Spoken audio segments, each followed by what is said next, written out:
Tinder ॲपवर महिलेशी मैत्री करणं एका व्यक्तीला चांगलंच भोवलंय। बिझनेस लोनच्या नावाखाली सापळा रचत एजंटला बोलावून मारहाण करत 45,000ची खंडळी उकळण्यात आली आहे।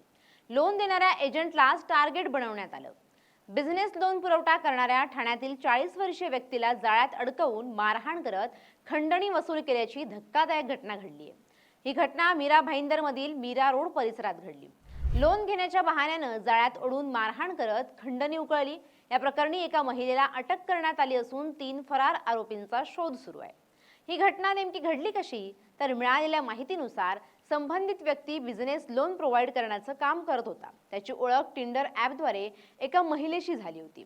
महिलेनं स्वतःला बिझनेस लोनची गरज असल्याचं सांगत संबंधित व्यक्तीला मीरा रोड येथील रामदेव पार्क परिसरात बोलावलं आणि डॉक्युमेंट्स घेण्यासाठी भेटण्यास सांगितलं। ठरल्याप्रमाणे संबंधित व्यक्ती त्या ठिकाणी पोहोचल्यावर महिलेनं त्याला एका घरात नेलं। तेथे आधीच दबा धरून बसलेल्या 3 पुरुषांनी त्याच्यावर हल्ला केला। आरोपींनी मारहाण करत 1.5 लाख रुपयांची मागणी केली आणि धमकी देत त्याच्याकडून 45,000 रुपये उकळून घेतले आणि पसारही झाले। या प्रकरणाची गंभीर दखल घेत नगर पोलिसांनी तांत्रिक विश्लेषणाच्या आधारे संबंधित महिलेचा शोध घेत तिला अटक केली आहे।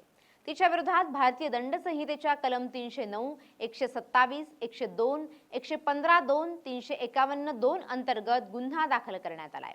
दरम्यान या कटात सहभागी असलेल्या इतर 3 आरोपींचा पोलिसांकडून शोध सुरू असून त्यांची लवकरच माग काढण्यात येईल अशी माहिती पोलिसांनी दिली आहे। मीरा भाईंदरमधील ही घटना म्हणजे हनी ट्रॅप आणि खंडणीखोरांच्या वाढत्या हिमतीचं एक धक्कादायक उदाहरण आहे। ज्या व्यक्तीने मदतीसाठी कर्ज दिलं त्याला जाळ्यात ओढून मारहाण करणं आणि पैसे उकळणं हे दाखवतं की गुन्हेगारांना आता कायद्याचा काहीच धाक राहिलेला नाहीये। जर थेट बोलायचं झालं तर ही घटना म्हणजे मदतीचा हात देणाऱ्यांसाठी एक धोक्याची घंटा आहे, जिथे विश्वासाचा फायदा घेऊन खंडणीचा कट रचला गेला। एका महिलेनं जाणीवपूर्वक त्या व्यक्तीला बोलावून इतर साथीदारांच्या मदतीनं ओलीस ठेवणं आणि लाखांची मागणी करणं हे एखाद्या चित्रपटाला शोभेल असं क्रूर नियोजन होतं। मात्र मीरा भाईंदर पोलिसांनी तत्परता दाखवत महिलेला अटक केली हे कौतुकास्पद आहे।